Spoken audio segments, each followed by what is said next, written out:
एक आदमी बहुत गरीब था और रिक्शा चलाता था। 20 साल रिक्शा चलाया और 20 रुपये बचा नहीं पाया, सब खर्च हो जाता था। कितने लोग रोज कमाते हैं, रोज खाते हैं और शाम को खाली हाथ हो जाते हैं। ऐसा भी भाग्य है किसी किसी का। कितने लोग एक दिन कमाते हैं और 1 साल तक खाते हैं, फिर भी जेब भरी रहती है। कितने लोग मिट्टी छू लेते, सोना बन जाती है, और कितने लोग सोना भी पा जाते, वो भी मिट्टी हो जाता है। ये बड़ा किस्मत का खेल निराला है। तो उस गरीब आदमी का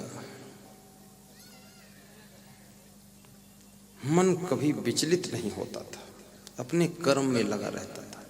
एक दिन बहुत मेहनत किया तो 5 रुपये बचाया और अपनी वाइफ को ला कर दिया। कहा इसको संभाल कर रखना, ये बहुत कड़ी मेहनत से बचे, कभी इमरजेंसी में काम आएंगे।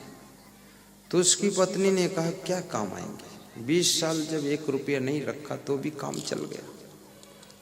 अरे जाओ इनको भी खर्च कर दो। बोले किस चीज में खर्च कर दूं? तो पत्नी ने कहा जाओ लॉटरी का टिकट खरीद लो। तो लॉटरी का टिकट उसने खरीदा। पति अनपढ़ था, पत्नी पढ़ी लिखी थी थोड़ा।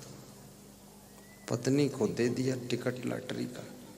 साप्ताहिक ड्रा की लॉटरी थी, 5 लाख की लॉटरी खुली। पत्नी का कहना मानोगे तो 5 लाख की लॉटरी खुल सकती है। कौन मानता है? इसलिए तो घाटा हो रहा है। कल से मानना शुरू करो, देखो लॉटरी घर ही खुल जाएगी। जिनकी पत्नियां प्रसन्न रहती हैं उनके घर में लक्ष्मी की कृपा ज्यादा रहती है। और जिस घर की स्त्रियां दिन भर खुश रहती हैं उस घर में कभी गरीबी नहीं आती है। और जिस घर की स्त्रियां किसी कोने में बैठ करके रोती रहती है, ओहो है रे, तो समझ लो उस घर में लक्ष्मी विदा हो जाएगी, दरिद्र आ जाएगा। इसलिए रोना नहीं चाहिए, सह लेना चाहिए, गम खा लेना चाहिए। और जिस घर की स्त्रियां बहुत गुस्सा करती हैं वो घर लक्ष्मी विहीन हो जाता है। और जिस घर की स्त्रियां मायके में ध्यान ज्यादा लगाती हैं उस घर में गरीबी आ जाती है। और जिस घर की स्त्रियां गंदगी बहुत रखती हैं, नाक छिनकती उसी अंगुली से आटा मार देती,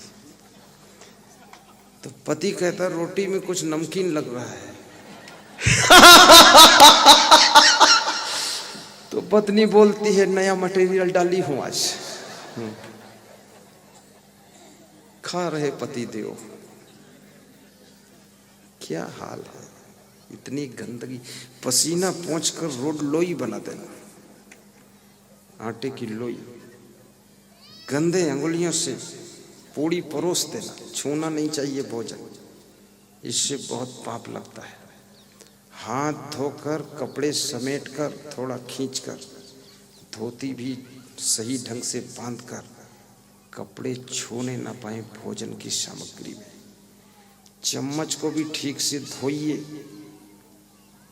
और पसीना पोंछ लीजिए पहले से ही। ज्यादा पसीना आता हो तो माथे पर एक पट्टी बांध लीजिए कपड़े की, सूती कपड़ा, सब पसीना सोखता रहे। ऐसा नहीं कि दाल में पसीने का बूंद छुआ दो। दाल में झांका की पकी की नहीं पकी, पकी या नहीं पकी पर ये बूंद क्यों चुआ रही है। सफाई। और पुरुषों को भी चाहिए बिना हाथ धोए भोजन मत कीजिए, हाथ धोइए, साफ कीजिए। ये हाथ में सब बैक्टीरिया चिपके रहते हैं, तुरंत धोना चाहिए। साबुन से ना धो सको तो पानी से धो। हाथ धो के यदि हो सके थोड़ा मुंह धो लो, और हो सके तो पैर भी धो लो। पैर धोने के इसलिए नहीं कहता हूं कि लोग, ये तो बहुत लंबा काम हो जाएगा। पैर के जूता निकालते वही बहुत बड़ी बात है। जूता में इतने बैक्टीरिया चिपके हैं, सब गंदगी के, गोबर के, वो सब वायरल के रूप में उड़ते हैं। भोजन में प्रवेश करते हैं, इसलिए हाथ पांव धो लो, गंदगी मत करो। और प्रेम से चम्मच से भी खा सकते हो, अंगुलियों से भी खा सकते हो। और जूठे हाथों से किसी को परोसो मत, सफाई रखो, आपके घर में लक्ष्मी का वास रहेगा। जूठी अंगुलियों से घी मत निकालो और खाते समय बातें मत करो।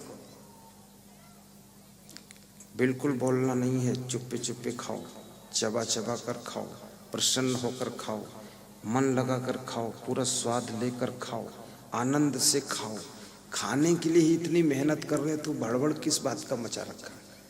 प्रेम से खाओ और थोड़ा कम खाओ, और इतना धीरे भी मत खाओ कि 2-2 घंटे खाने में बैठे।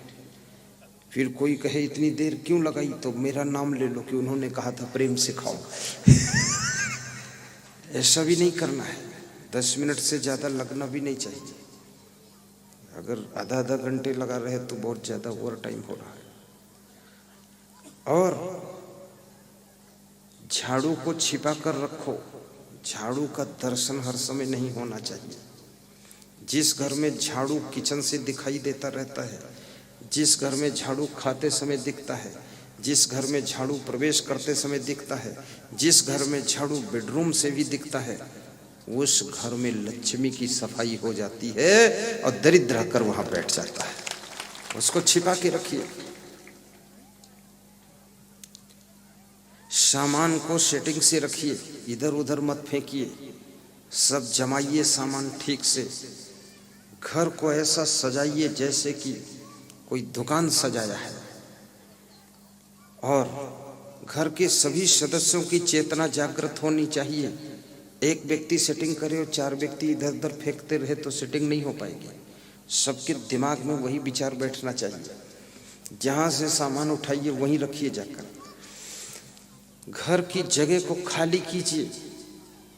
इधर उधर सामान डालोगे, घर में सोने बैठने की जगह नहीं बचेगी। उसको एडजस्ट करिए, ठीक से जगह बचाओ। और घर में ज़्यादा सामान हो जो प्रयोग ना होता हो, उसको दान भी कीजिए। गरीबों को दीजिए, अपने गरीब रिश्तेदारों को दीजिए। गरीब बहन है तो उसको भर दीजिए, बर्तन वर्तन ज़्यादा गाड़ी में धर के दे आओ। आपकी बहन के पास गाड़ी ना हो तो उसको गाड़ी भी दे दीजिए कि लो। देखना, कन्यादान, बहन को दान, गरीब भाई है उसको भी कुछ सहयोग कर दीजिए। उससे ईर्ष्या मत मानिए कि रगड़ जाने दो, मिट जाने दो, झेलेगा क्या करेगा। नहीं नहीं, भाई को सहयोग कर दो। आपके चाचा जी को भी मदद कर दो। और यदि हो सके तो अपने ससुराल वालों को भी थोड़ी मदद करते रहो। ऐसे बनो पावरफुल कि सबकी मदद करो। तुम्हारी मदद कुदरत करेगी, तुमको कोई चिंता नहीं रहेगी।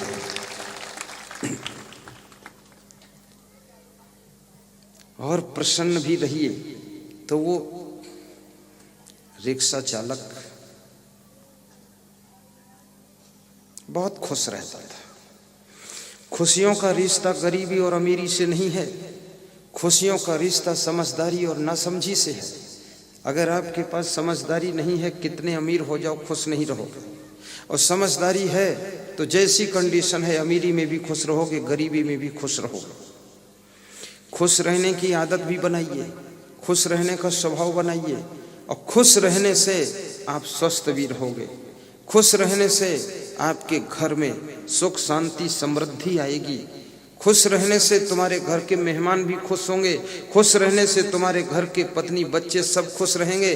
खुश रहने से माता पिता भी खुश होंगे। तुम खुश हो जाओगे तो सब खुश हो जाएंगे, और तुम दुखी रहोगे तो सब दुखी हो जाएंगे। तुमसे सबका जीवन जुड़ा हुआ है, इसलिए खुश रहा करो ताकि घर के लोगों को दुखी मत किया करो।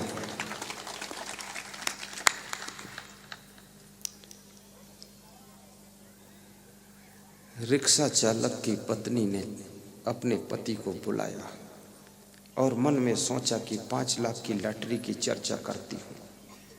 लेकिन पत्नी बुद्धिमान थी। उसने सोचा 5 लाख लॉटरी खुली है, इतनी बड़ी खुशी अचानक मेरे पति देव सुनेंगे तो शायद इनका हार्ट अटैक ना हो जाए। तो किस तरह से इस खुशी को हजम करूं। आदमी बहुत बड़े दुख को भी झेल नहीं पाता, हार्ट अटैक हो सकता है। और बहुत बड़ी खुशी को अचानक झेल नहीं सकता, हार्ट अटैक हो सकता है। उत्तर प्रदेश में एक नेता को खबर मिली कि तुम्हारा टिकट कट गया है। ये बात सुन के उसको इतना हादसा बैठ गया कि हार्ट अटैक हो गया, मर गया। जब वो मर गया तो पार्टी ने क्लियर कर दिया कि उसकी पत्नी का टिकट बिल्कुल डिक्लेयर हो गया। पति गए परलोक और पत्नी गई लोकसभा।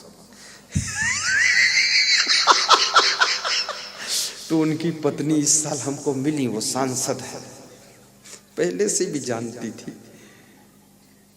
तो हमने कहा चलो ठीक है, तुम लोकसभा में, पति परलोक में। तो बोले गुरुदेव क्या करूं, पति जी दुख सह नहीं पाई, टिकट कट गया था तो हमको मिल गया। अब मेरे पास संभालने की बुद्धि नहीं है, तो जीत तो गई हो लेकिन खटपट है मामला। टिकट कट जाए तो भी सहन शक्ति रखना।